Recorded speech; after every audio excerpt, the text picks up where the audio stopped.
afternoon. I am Kim Melnick, School Board Vice Chair. I will be handling tonight's meetings as Mrs. Rye is out of town for a family funeral. On behalf of the school board, I express our condolences to Mrs. Rye and her family. The administrative informal and workshop session of this meeting of the school board of the City of Virginia Beach, Virginia is hereby convened at 4:30 p.m. on this 10th day of May 2022. Members of the public will be able to observe the school board meeting through live streaming on www.vbschools.com, broadcast on VBTV Channel 47, and on Zoom. It is the school board's protocol to break at 5:30 to prepare for the formal session school board meeting to begin at 6. At 5:30, the school board will conclude its administrative, informal, and workshop session of the meetings unless the school board votes to continue until 5:45. The administrative, informal, and workshop session will conclude no later than 5:45 to allow the school board and the school administration to prepare for the formal session of the school board meeting at 6 o'clock. Madam Clerk, will you please announce those school board members in attendance? Thank you, Madam Vice Chair. Present in school board chambers is Vice Chair Melnick, Ms. Anderson, Ms. Belden, Ms. Franklin, Ms. Holtz, Ms. Hughes, Ms. Manning, Ms. Owens, Ms. Riggs, and Ms. Weems. Excellent. Okay. And at this time, any school board members have anything for administrative matters and reports? Okay, seeing none, I have the book recommendation from Mrs. Rye that I would like to share with the board. Dear colleagues, division policy provides a protocol for review of challenged, controversial materials that involves a step process for examination of such resources at the school and division levels. If further action is requested by the complainant once these levels have been exhausted, then we have a regulation that states if the complainant desires further action, the complainant shall submit a request in writing to the chairman of the school board within 5 days of receipt of the decision. The chairman will determine the review and/or hearing process to be employed by the school board in each case. With respect to the book Gender Queer, I was contacted by the complainant, Mrs. Manning, with the request to appeal the decision of the chief academic officer. This was the first time in recent memory of such a request to the chair. In the absence of any established precedent for this board, I convened a work group of 3 of our colleagues deemed representative of our collective body. Their charge was to read the book, deliberate, and provide their written findings and recommendations. The work group met twice, on April 6th and most recently May 3rd. Their recommendation has been submitted and reads as follows. School board members Trinace Riggs, Carolyn Weems, and Jessica Owens were assigned to make a recommendation to the school board chair regarding the request to have the book Gender Queer, a memoir by Maya Kobabe, published 2019, removed from school libraries. The working group met on April 6 and May 3, 2022, and makes the following findings and recommendations. Number 1, the working group reviewed legally acceptable reasons for removing a book from school libraries, which included pervasive vulgarity, educational suitability, and advice of staff and literary experts. Number 2, the working group finds that the book contains many illustrations, some of which depict genitalia, bodily functions, and sexual acts, which the majority of the group determined were pervasively vulgar. And number 3, the working group finds that the book does not accurately present information concerning important and necessary health procedures in a manner that is common for most people, therefore raises questions regarding the educational suitability of the book. Recommendation. The working group recommends that Gender Queer, a memoir by Maya Kobabe, be removed from school division libraries. I, as the chair, have accepted the recommendation of this work group. I will therefore direct staff to remove the book Gender Queer from school division libraries. I thank our 3 colleagues, Mrs. Riggs, Mrs. Weems, and Ms. Owens, for their time and attention to this matter. In closing, work is underway to assess our policies and regulations pertaining to the matter of challenged controversial materials. If you have any input to share in regard, kindly reach out to me, Dr. Robertson, or Dr. Rogers. Respectfully, Carolyn Rye. Mrs. Manning. Yeah, I guess I'm just, while I, appreciate the outcome, that's what I was looking for. However, I don't understand why we're discussing this during admin matters. During the last meeting, it's even in our minutes, that the committee was making a recommendation to the school board. That's what it says in our minutes. So I had assumed that this was going to be an open process and it was going to be delivered to the school board. It's always my desire that we have transparency in any process, even if the outcome is on my side. So I'm just confused as to why originally the recommendation was being made to the school board. I assumed the school board would be voting on it, and now all of a sudden we're reading a statement during admin matters.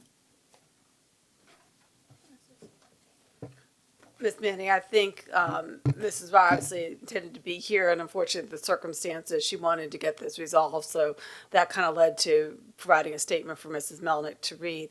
The way the regulation reads, and she's following 712.1, it does say that the chair of the school board will make a decision as to how to handle this, and we don't have any other process other than this. So that was her decision to determine how she was going to resolve the situation. Our suggestion was it does need to go back to PRC to look at. We didn't attempt to change it while we were in the middle of the process, but this is obviously something that's come to our attention. It's not clear what we do from this stage forward. In this case, the chair decided this is how she wanted to handle it. So it does fall within her jurisdiction right now, but this is something the PRC is going to be looking at probably, I think, on Thursday. Okay. Yes. Mrs. Hughes. Actually, I just wanted to see if you could email us a copy of her letter, just to have. Yeah, after the 3 school board members sign their recommendation. Yeah, that's then fine. we'll get that. I'll get it for you. Thank you. I'll get it for you later on. Okay. Okay. Is that all?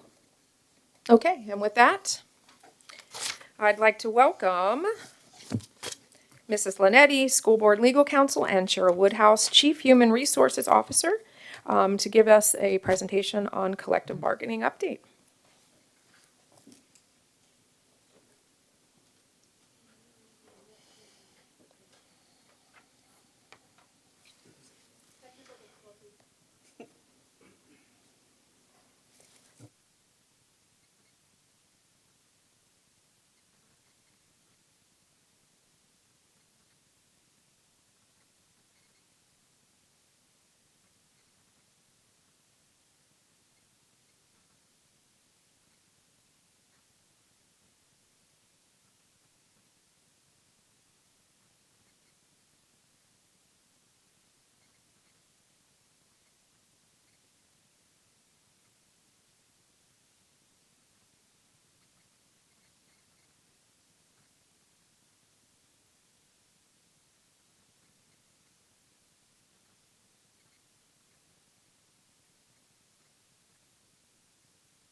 Now we're better. Thank you.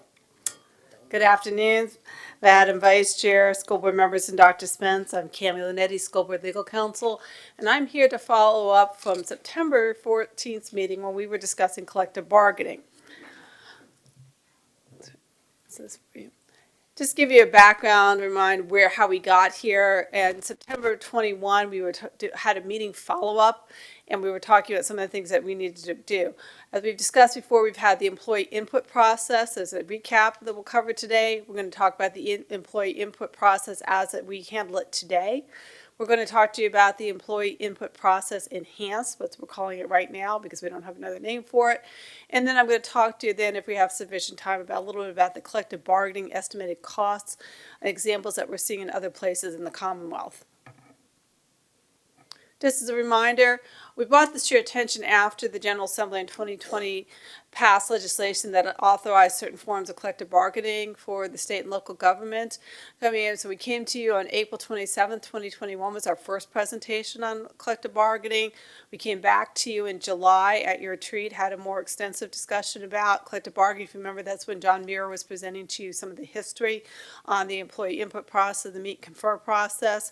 I came back to you in August, did a presentation a little bit more about the procedures that were required for collective bargaining. And then September 14th, I came back to you and talked about some of the legal aspects of things that you would have to incorporate into policies or regulations and resolutions if you were going to decide that you want to go forward with collective bargaining. That after the September 2021 meeting, the meeting minutes reflect that what you were asking us to do is to gather some more data, to provide you some feedback based on the information and questions you had asked us at that time period, suggesting that there be a committee to investigate a possible model like meet and confer. Meet and confer is a process we had up until about January of 1999 when my office determined that it was no longer legal for you to participate in that type of activity. Then we asked for more details about what a meet and confer or an employee input process could look like to incorporate some of the things that you were concerned about.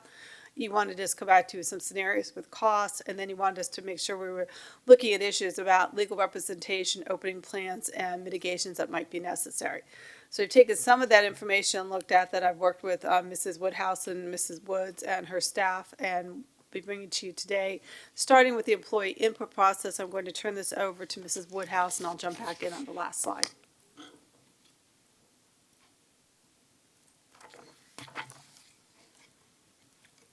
Good afternoon, Vice Chair Melnick, school board members, and Dr. Spence.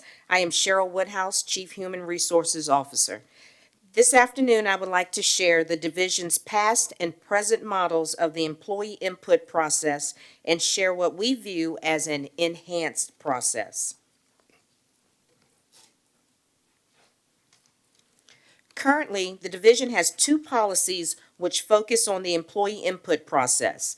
Policy 2-15, communication with staff, requires that the school division endorse a two-way system of open communication with and among employees, the school board, and the administration.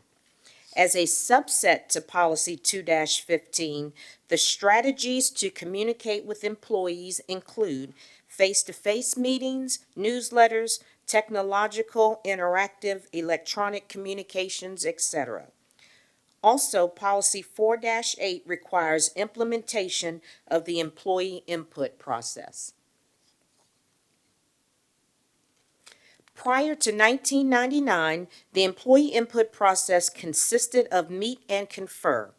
Participation included association membership requirements of all eligible groups of 50% plus one and minimum membership of 400 employees. At the time, only VBEA, clerical, and the bus driver associations were represented. Non-associated members were appointed by the superintendent to include up to 5 administrators and 5 employee representatives. The meetings centered around employment and salary conditions. In 1999, Meet and Confer ended as it was deemed to be collective bargaining. Since Meet and Confer was deemed to be collective bargaining, from 1999 to 2006, the division shifted to the employee input meetings.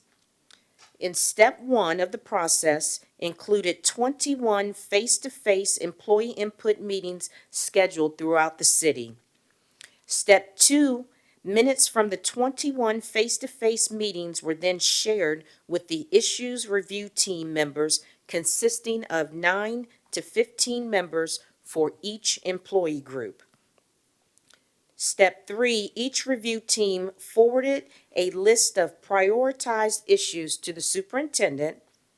And finally, step 4, the superintendent and staff reviewed the prioritized list and made recommendations to the school board. Items with a budgetary impact were included in the superintendent's estimate of needs. This process was extremely time-consuming, did not always have large employee participation in the 21 face-to-face meetings and relied heavily on the 90 to 150 review team members to prioritize the issues for submission to the superintendent. With the concerns regarding lack of participation with the face-to-face employee input meetings, the decision was made to move to a web-based process. However, rather than simply stopping the employee input meetings and starting the web-based process, the decision was made to have a hybrid plan for the first year. This allowed employees to still attend face-to-face meetings and/or participate in the web-based survey, thus giving our employees the opportunity to be seen, heard, and to know their input was valued. The issue review teams still met and made recommendations to the superintendent, which were presented to the school board and publicized. From 2007 through today, the division continues to use only a web-based employee input process. The web-based survey increased employee participation tremendously. The percentage of participation in the previous two web-based surveys ranged from 48% to 50% of employees. The web-based survey allowed employees to participate on their own schedule and to remain anonymous. In addition, administration has the ability to organize the information collected and sort by employee groups, years of service, gender, race, etc. By conducting the survey every other year, it allows administration time to focus on issues, form work groups as needed, and to monitor progress.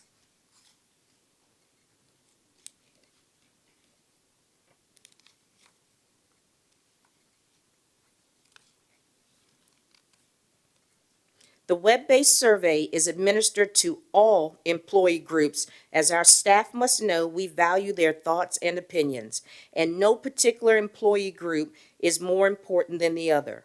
Although we have seen growth in participation, upwards of 50%, our goal is to continue to see increases. In future survey administrations, we will continue to ensure identified employee groups such as food service, personnel, custodial, bus drivers, and facility staff who do not work behind a computer daily be given ample opportunities to participate during the workday.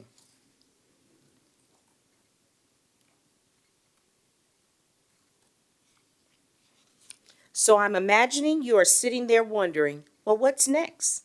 At the school board meeting on September 14th, 2021, staff was asked to come back with suggestions on enhancing the current employee input process. The goal was not necessarily to eliminate the current process, but to discuss opportunities for enhancement while ensuring our employees continue to be seen, heard, and felt valued. Here you see the current employee input process, which is conducted every other year. In order to ensure the opportunity for employees to share their voices, we recommend keeping the survey every other year, but adding citywide meetings to provide employees the opportunity to be seen and heard. The goal is to have an enhanced channel of communication that provides continuous feedback.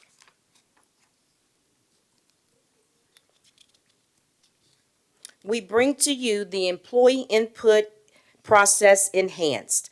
The process would begin with citywide meetings held across the division where employees will have an opportunity to give input in a face-to-face setting or via technological means. Daytime and evening meeting opportunities would be available. During the face-to-face meetings, all participants will be reminded to share their voice via the web-based survey. Email communication will be sent regarding the opportunity to participate, and extra emphasis will be placed on ensuring all staff especially those who do not work behind a computer, have the opportunity to complete the survey. Presentation of employee input results from both face-to-face meetings and the web-based survey will be shared at a school board meeting in May. Further discussion of the survey will take place at the annual school board retreat in July. Survey items with financial implications will be discussed in preparation for the budget season. The superintendent will make recommendations for consideration to the school board as part of the superintendent's estimate of needs. As you can see, the enhanced employee input process will reestablish face-to-face meetings with employees while maintaining the successful web-based survey process. This slide gives you an idea of the timeline for the enhanced process. So in January of the current year, face-to-face citywide meetings would take place. In March, the web-based survey will be emailed to all employees.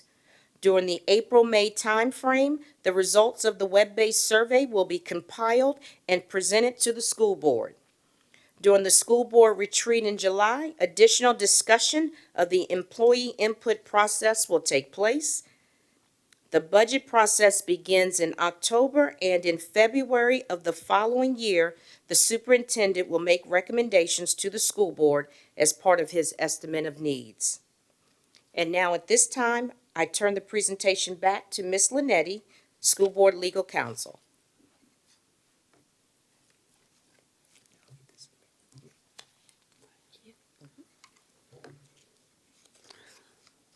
One of the things the chair discussed with me was she wanted me to be able to bring back to what we estimated the costs were. I had given you some estimated costs in some of my prior presentations, and there was a concern that that was inaccurate. It would not cost that amount. One of the discussions I did have with the chair was the fact that it's hard to tell you what something would cost if we don't know what program you're building, how many people you're doing, how many meetings, what kind of things. So that the best I could do at this time was go out and look at what I was seeing happening other places in the Commonwealth. And as you're aware, there are certain locations in the Commonwealth that are already beginning the collective bargaining process. And I know you haven't decided about collective bargaining at this time, but the best I could do is estimate for you what collective bargaining would cost or similar type process.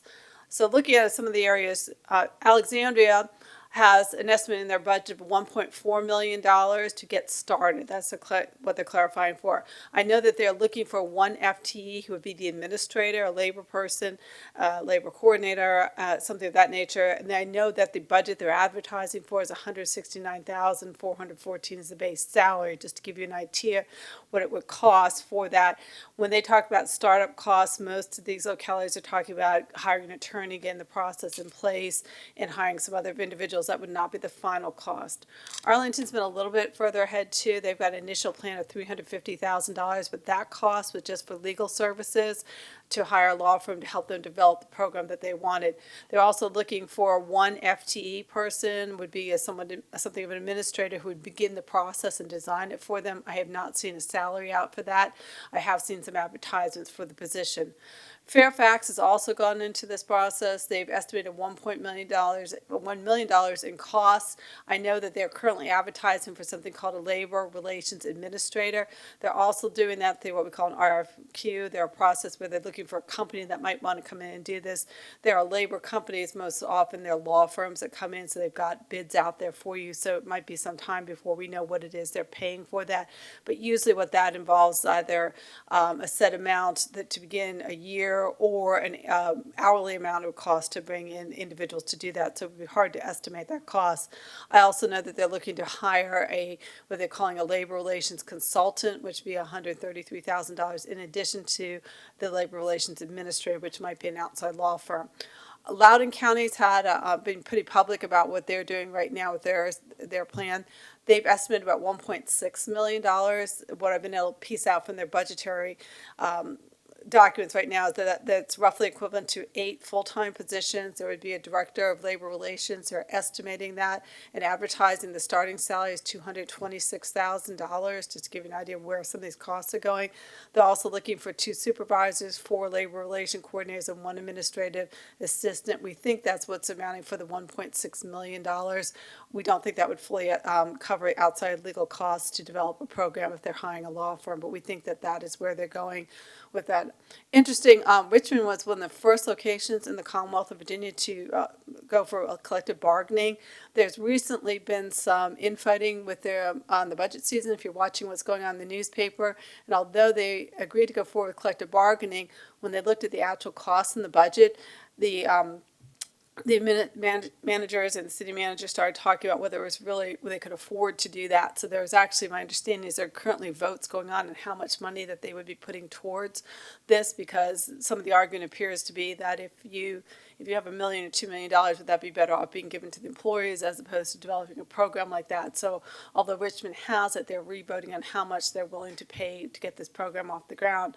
Albemarle County is voting this week. You've seen some of that in the newspaper. I have a friend who's a legal counsel is also looking at that. Say call back next week and might be able to tell us where they think they're going with it, but that's a fight that they're going on right now. There has been some concern throughout the Commonwealth, particularly by some of the labor unions and labor associations, are suggesting that localities are misrepresenting the price.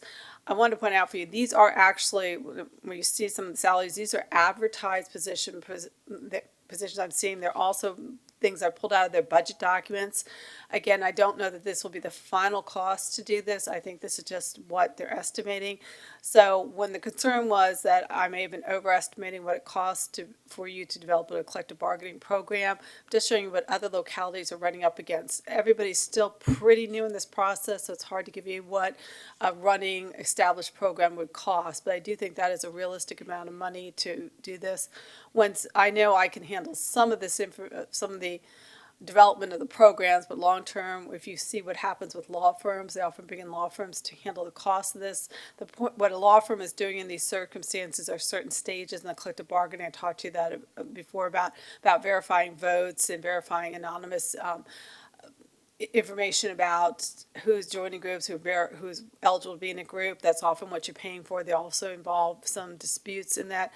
That kind of cost is something that's normally involved in collective bargaining. So I would say that would be something, if you were interested in that, even if it wasn't collective bargaining in the way we know it, if you're looking to establish a program that's similar to what these other localities are, we would probably have to look at neutral third-party firms to come in for that.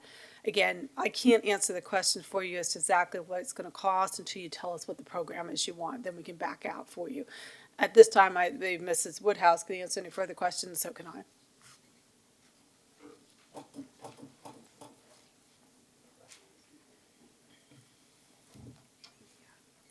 Okay.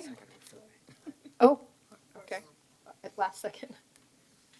All right, so Mrs. Manning.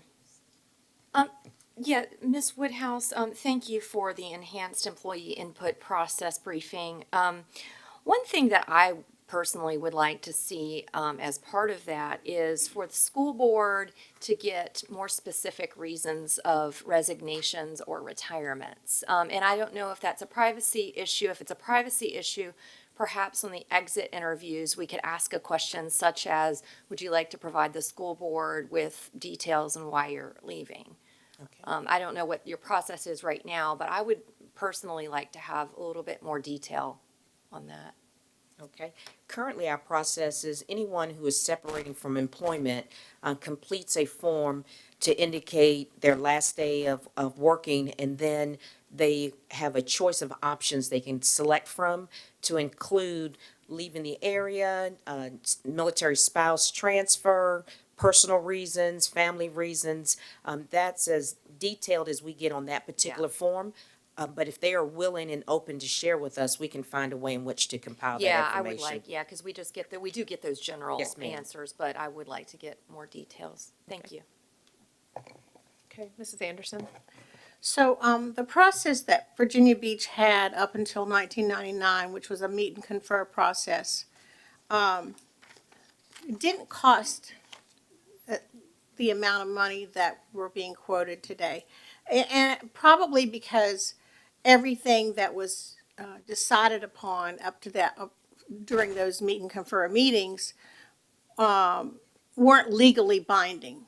Is that part of the reason why there would be lawyers involved with a legally binding meet and confer process?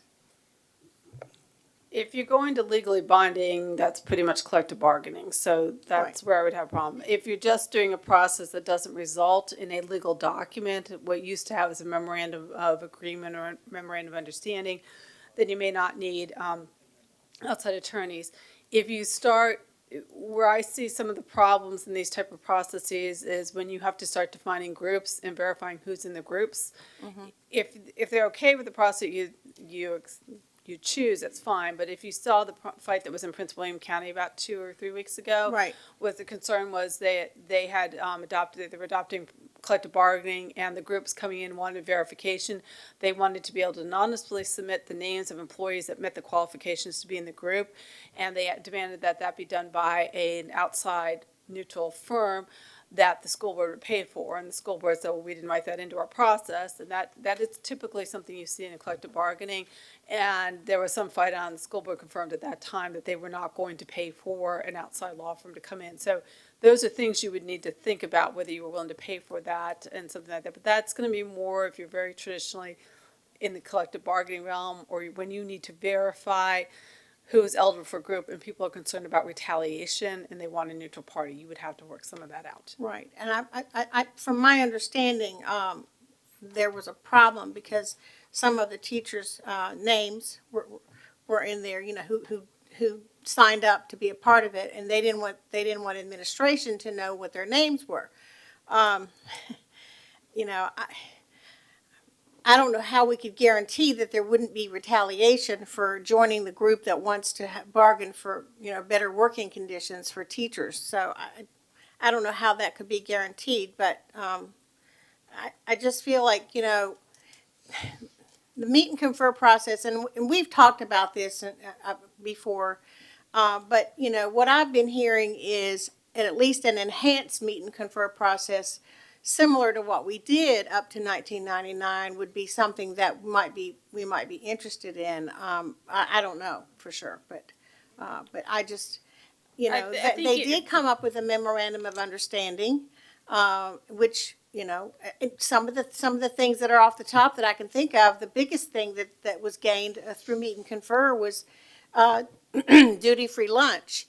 So 30 minutes duty-free lunch. And so that was one of the things that was agreed upon. The problem with that currently, from what I'm hearing, is that some teachers currently are not getting a 30-minute duty-free lunch because of different scheduling things that are going on. And so little things like that is something that might be something that we might work on, and maybe even through the process that Ms. Woodhouse explained could happen. But, you know, I don't think we need to give up on this. I think that a sit down at a table where we have employees, you know, meeting with administration and explaining, you know, what they would like to have. Little thing, people look at me on the outside and they say, "What? You don't get a duty-free lunch? You don't get a 30-minute lunch?" You know, in some cases, teachers do. In most cases, teachers do, but there are instances where it's not able to be happening. So, it's little things like that, and I say that it's little, but to a teacher, having a 30-minute duty-free lunch is extremely important. So it's, like I said, that's just one of the things that we gained. I do have copies of most of the MOUs from that time period. Oh, If good. that's something you want to study, to look at, I will note that vast majority of what you're seeing them, they simply took the policies that you already had and were dropping them into the MOU. I'm not sure that that's something you need to do. My concern with that is you already have a set of policies and regulations. I wouldn't want you committing in a document that wouldn't allow us to change that. But and I think this is what Mr. Mayor was talking to you about last summer, a lot of the things that you bargained for are currently in your policies, but that could be something you would look at with the group. I'd just be worried about putting some of that stuff into a document. But I can certainly, if we explain this some more, I can bring out some of the MOUs for you to take a look at to see the types of things that were in. And you will see that they pretty much just copied most of what's in your policies already. Okay, thank you. Anybody else? Mrs. Weems first. Mrs. Weems. Thank you. So, okay, just a couple questions. And thank you, Ms. Woodhouse, and John Mira, I'm sure in your retirement, you're watching us tonight. But I thank you for all the opportunities that y'all, have given our employees. I mean, to have a 50%, participation rate, to me, is just, almost unbelievable. So my question is, and a colleague just said it'd be nice if employees could sit at the table and meet with administrators.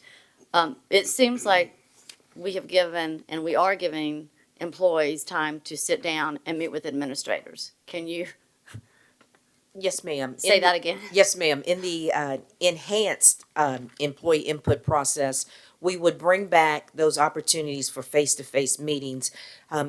Nothing is written in stone because we're looking for guidance from Dr. Spence, leadership team, of course, school board. But we've, tossed around some ideas that we could foresee as easily as, say, we offer a meeting at Lansdowne High School, maybe open up with a large group setting type meeting where people can share as a group, but then also break out into smaller employee groups so that they can focus in on maybe concerns they have just for themselves, because no two working groups probably have the same concerns. But again, we didn't put anything to that level of detail into the plan because none of those details have been finalized.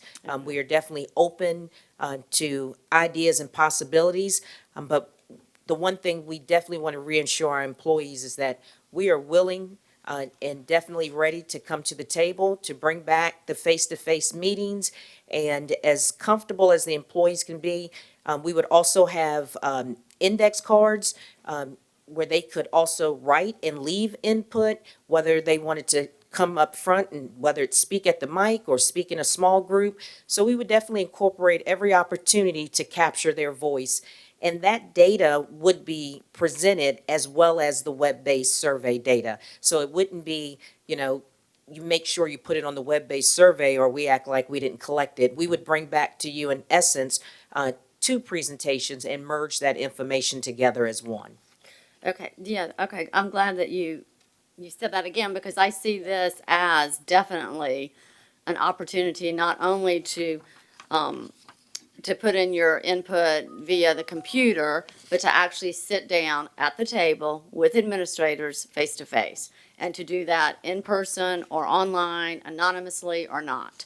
So I appreciate all those opportunities, because you have about 20 different groups here listed. So that, yeah, so that's a lot, so that is awesome. Okay, so Ms. Linetti, if we do this enhanced version, which I do think is very good, and we get, well, first let me backtrack. Okay, so if we get 50% participation in the surveys now, obviously that will probably go up with the person to person, although with, COVID and Zoom, I would find that some people are still gonna prefer just to stay home because we are busy and all that stuff. But, I mean, is that the same participation that you would get with collective bargaining? Collective bargaining is going to result in you designating a bargaining unit person representative. So, not that you couldn't have these meetings, but that representative is who's going to come to the table on behalf of the groups. What that representative does with the groups that the representative is representing, I'm not clear. I'm assuming they would meet with them, they would have meetings and speak with them. But that person, the representative that is elected then represents all employees in that category, whatever group you've defined, whether they're part of a group, established group, a union, an association, or if they just meet, let's say you're doing custodians, there could be a custodians group, but there could also be any custodian who's not in that group would also be represented by that person. So that would really be up to that, how that person, Right. that representative chooses to contact with them. Okay, so I'm an employee with this enhanced version. I get to go myself personally and sit at the table. Okay, in collective bargaining, I may not get that opportunity because I may be represented. Okay, so if we do this enhanced version, will that satisfy the legislation that was passed? The legislation doesn't require that you do anything. The legislation gives you the opportunity, if you want to, do collective bargaining. And then it doesn't, as I went through a couple slides with you, there's no real rules on, there's a limited amount of rules. You would have to design the program. You are not required to do it. What you are required to do is if an association or a group comes to you and brings you a petition or whatever they're going to call it to do collective bargaining, you must respond within 120 days. Within 120 days, you can say, yes, absolutely, we're going to go forward. Here's our program. Yes, we'll explore this. Or no, we don't want to do that. Anytime that comes forward, if you have not taken a formal position on collective bargaining, you will have to respond to that petition. So you could adopt this process and you might still have to respond to a petition. So this process isn't required, collective bargaining isn't required, but you could say we have this instead, which is why we're not going to look at collective bargaining. Okay, thank you for clarifying that. So we could say, we are doing, let's just call it the enhanced version of employee input, and therefore, we direct you to follow the process and whatever those steps are, and that will satisfy everything. Yeah, if they come for us, we'll explain. You are that this going to is- formally respond to Yeah, that petition in accordance with the statute. Okay, great. Thank you so much, and thank you again, Ms. Woodhouse.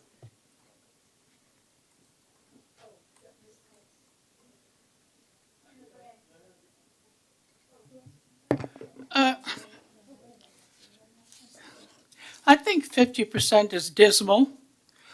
If teachers really thought that their opinion made a difference for their working conditions and for their salary and the way they've been, treated by administration, you would have 100%.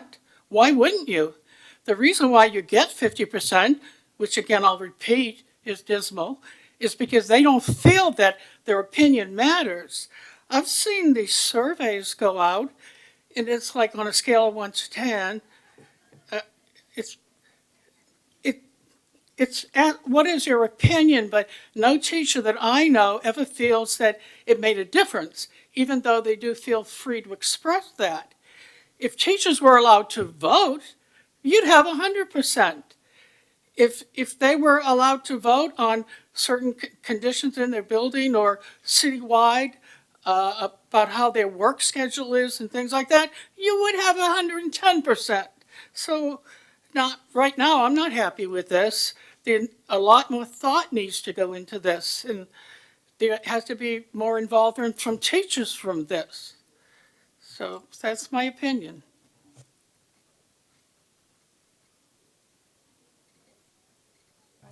Yep, so just real quick, I need some direction from the board on two things. So I'll start with, I guess, a follow-up on sort of Mrs. Holt's comments of that we need more work on this. So where do we go from here? So we have the policy on the employee input process that we're currently following. Excuse me. And, we can do the enhanced employee input process either way. I mean, that's policy already. Excuse me. So we can do that. And then I know there was at least one comment about meet and confer. And we do need some direction ultimately on where the board wants to go to address the issue that Mrs. Weems brought up, which is what do we do specifically about collective bargaining, and if somebody were to come forward and say we're seeking to do collective bargaining, what's the board going to do, and do you want to be prepared for that, or do you just want to wait and respond to that? So I just need a little direction here from the board about next steps. So we do have a retreat, we could talk about this some more, but I don't want this to continue to be kind of a winding conversation. I'd like to know where you want us to go in terms of bringing you recommendations in the process. So Mrs.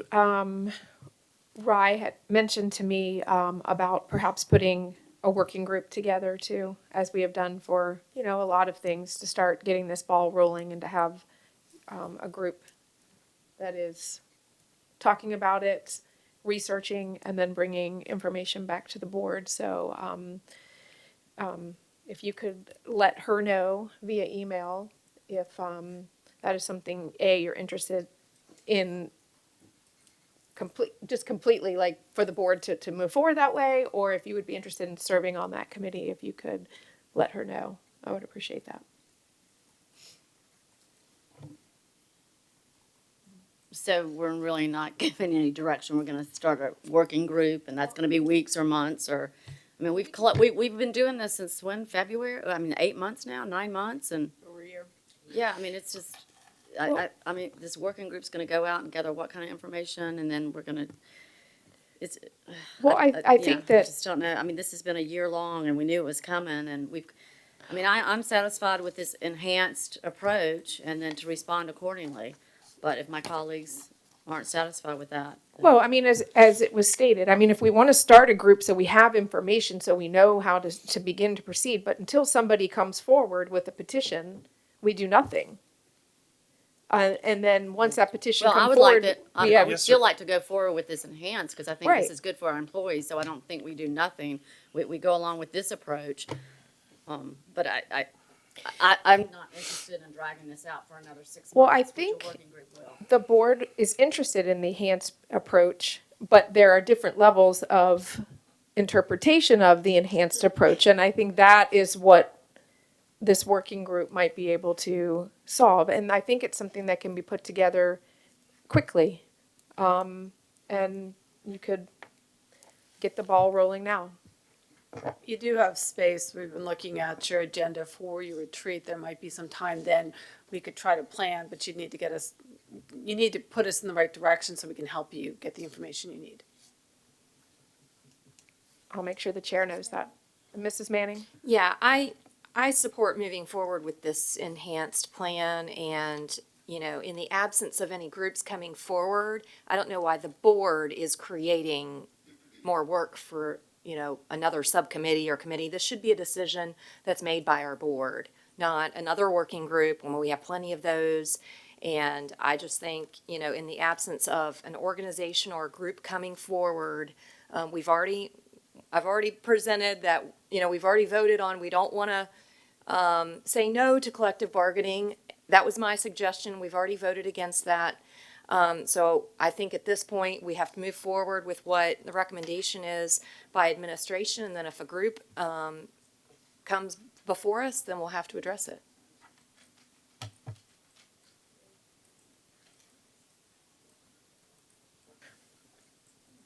So I have a second thing I need a little bit more follow-up on. Is it okay?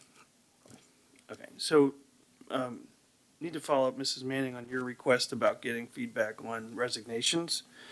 I need to understand what the board's looking for. Is the board looking for, monthly individual reports on each resignation? What process for getting more collective data? I just need to be clear what we're looking for and how that might get used. Obviously, I would have some concerns about how that might get used if, say, somebody says, well, I'm leaving because I had a fight with a colleague, or I don't like my principal, and then how does that information, as it comes to the board, then get used by the board?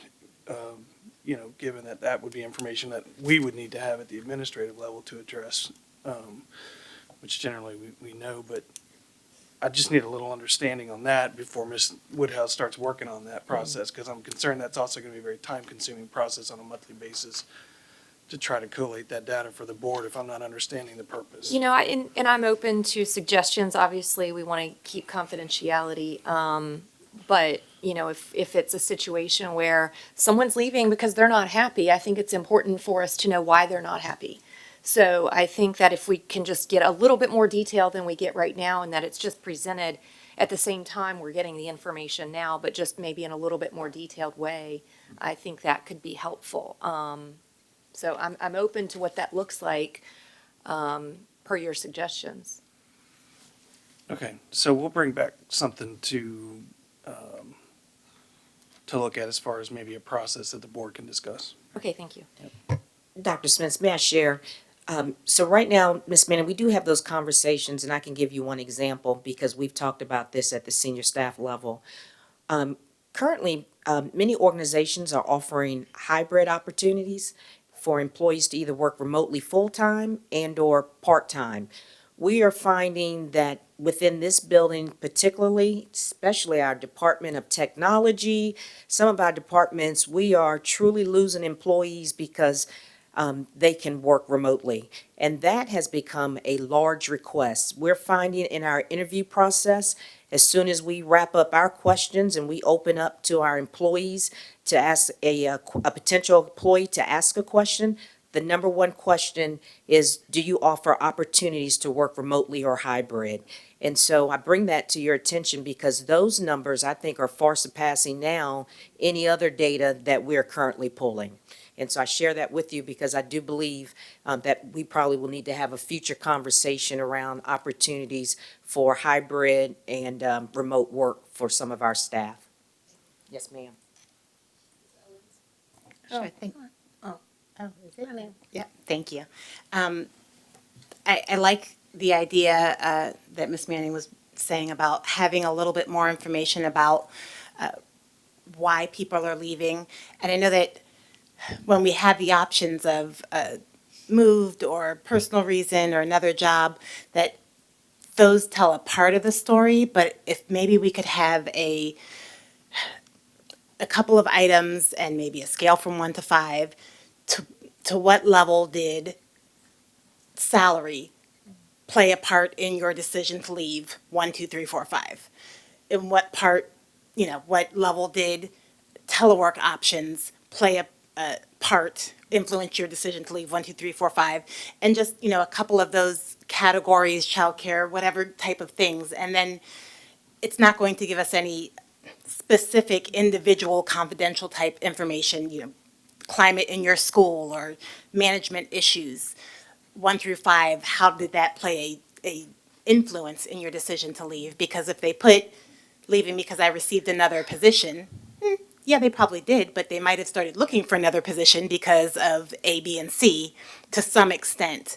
And so if we could get some feedback, kind of maybe every 6 months or annually, that's saying when they fill out those questions, we're seeing it's a 3 for salary things, it's a 4 for telework issues. It'll just give us some additional things to be thinking about when we're doing our budget and creative ways to retain.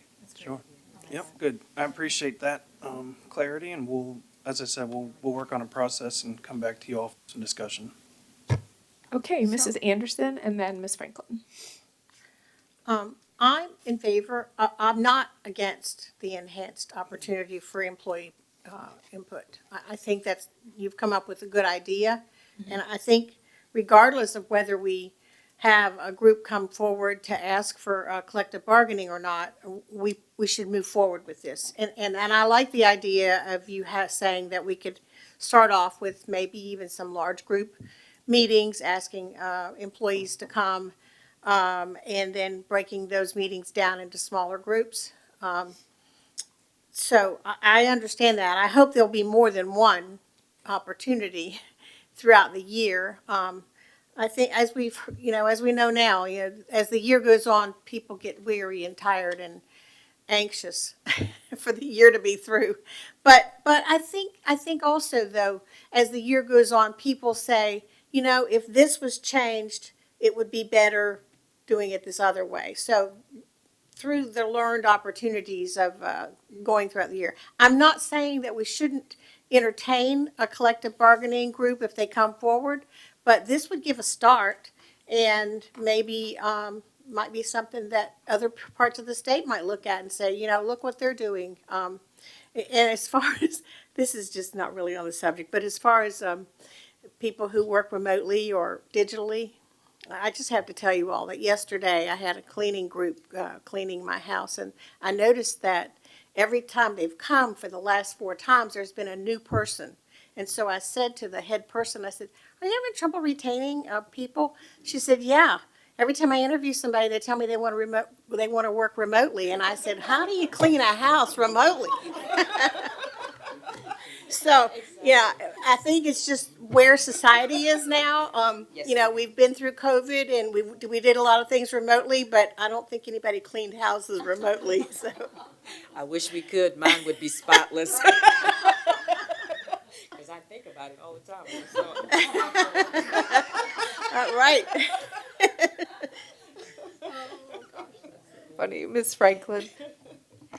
So I also really support the enhanced as well. And I think I really thought that John Mira, when he did his presentation, I was so encouraged by the fact that, we had people providing input. He gave the example of the custodians, suggesting that we did the steel-toed shoes. And then, of course, we implemented that. So I think that process does seem to be working very well. And then, of course, as we go into the enhanced version, providing more face-to-face and those type of meetings, I think that is only going to enhance what we're doing now. I was just wondering, because I thought, Ms. Owens, I think that is an amazing idea. I love the fact that you're asking them to what extent did that influence your decision. I'm curious, though, if there's any way to curb, because I just had a parent tell me a teacher who I love just decided to leave as well. And so is there any way that we can provide that throughout the year so we can figure out, like you had said, in surveys and different opportunities, because I really want us to prevent that departure in the first place, if possible. So, so I don't know if there is a way to maybe semi-annually, whatever we think could happen, to try and figure out, people, and again, like Ms. Anderson said, people are getting weary towards the end of the year, so there is some of that, but I would love to see if, we could figure out ways to get their opinion and their state of mind throughout the year as well. And I think it's safe to say that with this national labor crisis, that enhanced employee input has never been more important than it is now. Correct. And so thanks for all this hard work. Are there any other questions? Oh, Ms. Hughes, I'm sorry. No, actually, I thought about this again when Ms. Franklin was talking. After Ms. Owens was finished, I had suggested maybe quarterly would be kind of timely right now. If things get under control, you could maybe move it to yearly or twice a year, but quarterly right now, I think, would be enough that would give us a snapshot to be reactive, but not monthly or weekly or anything like that. So you all have enough, do you feel, with us, a direction? Okay. All right. Anything further? Okay, and with that, we are adjourned and we will reconvene at 6 o'clock.